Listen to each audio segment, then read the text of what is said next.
Chapter 2. On the third day, a wedding took place at Cana in Galilee. Jesus' mother was there, and Jesus and his disciples had also been invited to the wedding. When the wine was gone, Jesus' mother said to him, "They have no more wine." "Woman, why do you involve me?" Jesus replied, "My hour has not yet come." His mother said to the servants, "Do whatever he tells you." Nearby stood 6 stone water jars, the kind used by the Jews for ceremonial washing, each holding from 20 to 30 gallons. Jesus said to the servants, "Fill the jars with water." So they filled them to the brim. Then he told them, "Now draw some out and take it to the master of the banquet."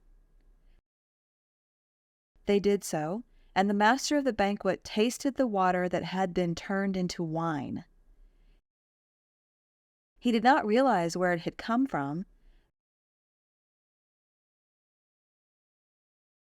though the servants who had drawn the water knew. Then he called the bridegroom aside and said, "Everyone brings out the choice wine first, and then the cheaper wine after the guests have had too much to drink. But you have saved the best till now." What Jesus did here in Cana of Galilee was the first of the signs through which he revealed his glory, and his disciples believed in him. After this, he went down to Capernaum with his mother and brothers and his disciples. There they stayed for a few days. When it was almost time for the Jewish Passover, Jesus went up to Jerusalem. In the temple courts, he found people selling cattle, sheep, and doves, and others sitting at tables exchanging money. So he made a whip out of cords and drove all from the temple courts, both sheep and cattle.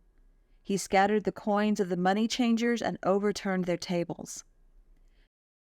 To those who sold doves, he said, "Get these out of here. Stop turning my Father's house into a market."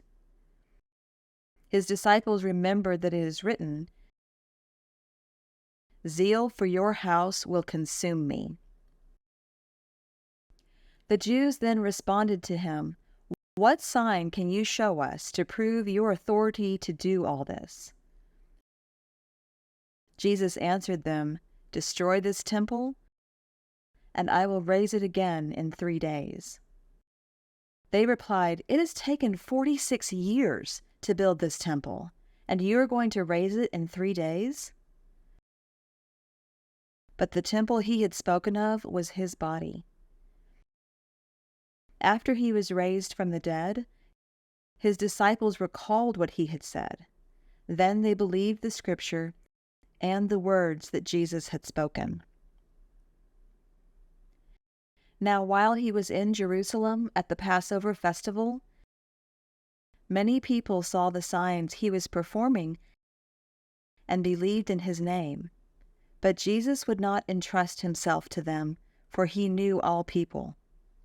He did not need any testimony about mankind, for he knew what was in each person.